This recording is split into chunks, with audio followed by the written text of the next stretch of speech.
The Hollow Signal. Episode 1, Static. 3:12 a.m. The signal came. Not a message. Not a transmission. Just, presence. Like something was listening. Not above. Not below. Here. Too close. The station was called K11. Buried under 40 meters of snow and ice.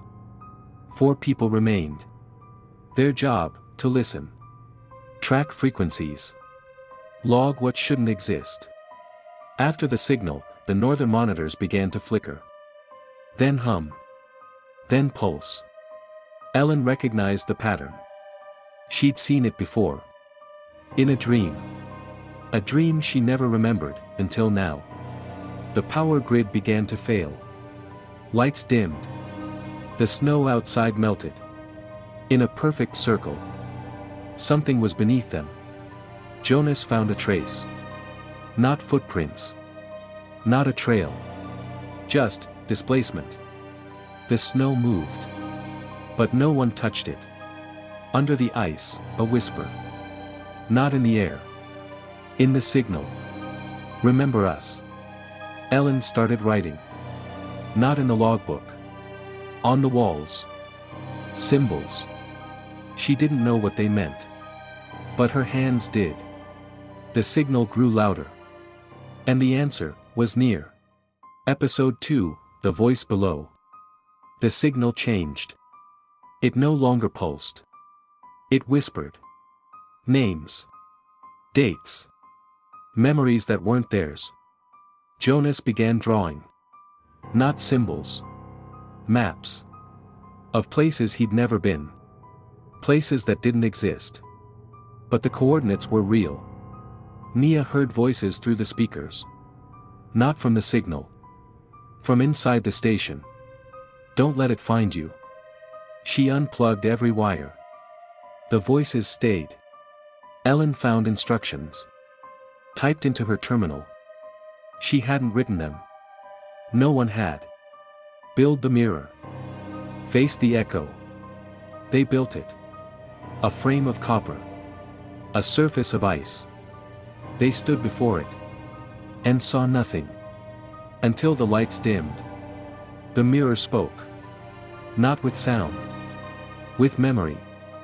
Each of them saw a moment they had forgotten. Or buried. We remember you. But none of them remembered it. Episode 3, The Frozen Corridor. The corridor wasn't on any map. It appeared overnight. Narrow. Metallic.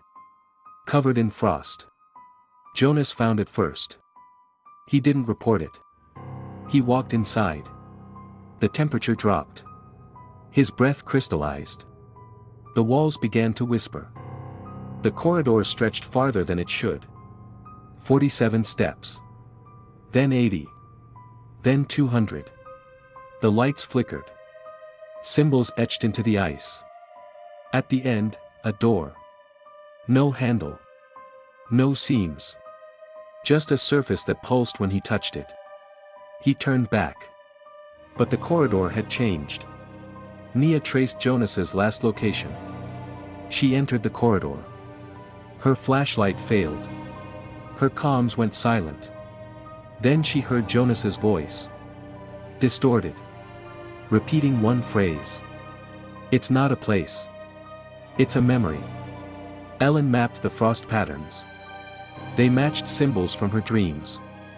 The corridor isn't part of the station, she said. It's part of the signal. Jonas returned at 3:33 a.m. Pale. Unfocused. Silent. He handed Ellen a piece of ice. Etched with a symbol. She recognized it. It meant arrival. Episode 4, The Memory Loop. Time began to fracture. A conversation repeated. A hallway reversed. A shattered mug reappeared, full. Nia lived the same hour 3 times. Each version slightly different. In one, Jonas smiled. In another, he didn't. In the third, he was missing. Ellen tracked the anomalies. They followed the signal's pulse. It's not time travel, she said. It's memory recursion. Ray found a report he hadn't written. Signed with his name. Dated tomorrow. Jonas stopped speaking. He wrote one phrase. I've already died here. Nia recorded herself. In one version, she blinked. In another, she didn't. In the third, she whispered. You're not me. Ray disabled the clocks. Shut down the logs. If time's broken, he said, we stop measuring it. The signal pulsed every 33 minutes. Each pulse brought a new variation. Ellen decoded the latest symbol. It meant loop. But not repetition. Rebirth. The signal is testing versions, she said. Trying to find one that fits. Jonas looked up. Then what happens to the ones that don't? No one answered. Episode 5, The Second Jonas. At 3:12 a.m., Jonas walked into the infirmary. He checked vitals. Updated logs. Spoke to Nia. At 3:12 a.m., Jonas also walked into the comms room. He stared at the static. He didn't speak. He didn't blink. 2 locations. Same time. Same man. But only one was real. Nia saw Jonas in the infirmary. Then again, in the corridor.